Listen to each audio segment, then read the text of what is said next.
Nah, di video kali ini saya akan mempraktekkan cara menggunakan mikroskop binokuler. Di sini, seperti yang sudah kamu lihat, ini adalah mikroskop binokuler di mana dia punya dua lensa okuler, ya. Lensa okuler ini adalah lensa yang langsung melakukan pengamatan dengan menggunakan mata kita, ya. Nah, kemudian yang di bawah dia itu punya 4 lensa objektif dengan perbesaran 100 kali, perbesaran 400 kali sampai 1000 kali, dan yang paling rendah adalah 40 kali, ya. Nah, di sini ada meja untuk meletakkan objek, kemudian ini ada cermin, ya. Kemudian di sini ada yang namanya knop kasar dan knop halus, dan ini adalah untuk menggerakkan objeknya, ya. Nah, lalu di bawah sini ada yang namanya diafragma untuk mengatur intensitas cahaya. Nah, jadi pertama sekali sebelum mengamati preparat atau objek, maka kita pastikan dulu mikroskop ini terhubung dengan arus listrik. Nah, lalu kemudian di sini nanti ada tombol on off-nya. Nah, kalau dia menyala, maka ada cahaya, ya, yang akan keluar dari cermin. Nah, sekarang teknik untuk memakai mikroskop, kita harus mulai dengan perbesaran yang paling kecil, ya. Di sini dia lensanya dibuat listnya warna merah, ya. 4 kali. Di sini perbesarannya 4 kali.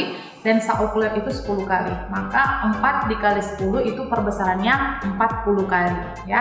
Nah, pertama kita akan sediakan dulu apa objek yang mau kita amati. Di sini saya sudah membawa daun Adam Hawa atau rhodys color. Kita akan mengamati sel tumbuhan yang ada di sini, ya.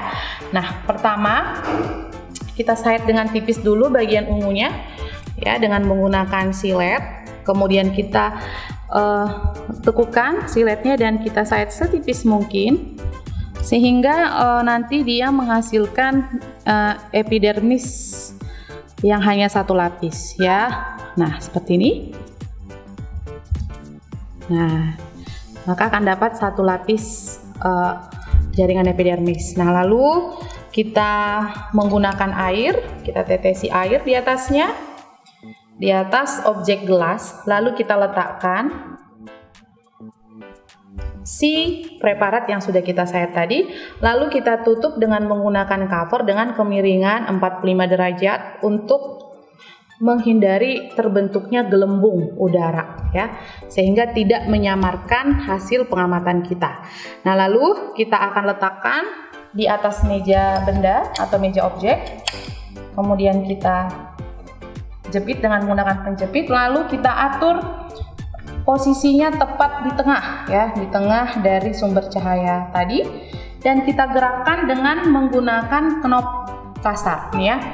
Kita gerakkan ke atas dengan menggunakan knop kasar, lalu sembari kita amati di bawah mikroskop, ya, dengan menggunakan lensa okuler tadi. Nah, kalau misalnya sudah terlihat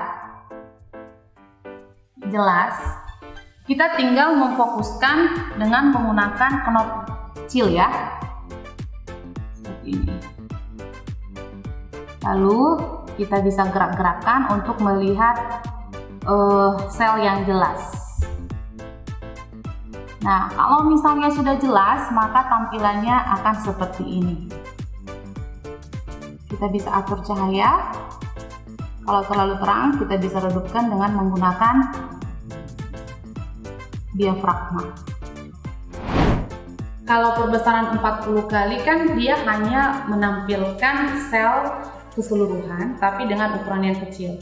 Nah, kalau kita ingin memfokuskan ke 1 atau 2 sel saja, maka kita harus ganti perbesaran lensa objektifnya menjadi lebih besar setingkat, yaitu ke perbesaran 100 kali dengan memutar revolver ini, ya. Ini adalah revolver untuk memutar lensa objektif. Kita putar. Nah, lalu setelah seperti ini, kita tidak boleh memutar knop kasar atau makrometer. Nah, jadi ini kita tidak boleh putar, jadi kita hanya memutar yang kecil saja atau yang halus, ya.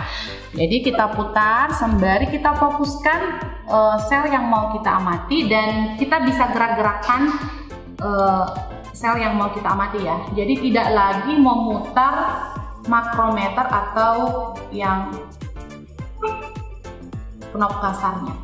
Sekarang kita fokuskan lagi lebih spesifik objek yang mau kita amati. Jadi kita cuman melihat satu sel saja ya.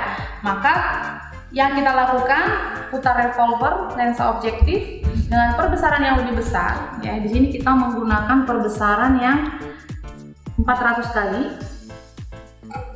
Ya. Lalu ingat, tidak boleh lagi memutar makrometer atau knob kasar, tapi yang kita putar hanyalah yang halus ya. Kita putar yang halus. Ya, kita bisa gerakkan objek yang mau kita amati. Kita atur cahayanya dengan menggunakan diafragma. Nah, ini dia perbesaran 400 kali dengan bentuk sel yang lebih besar dan lebih spesifik dan objeknya lebih terfokus. Ya, jadi kita bisa lihat struktur dari selnya. Warnanya ungu, artinya sitoplasmanya mengandung pigmen ungu. Oke, menarik bukan? Demikian tutorial cara menggunakan mikroskop binokler dengan benar. Sampai jumpa!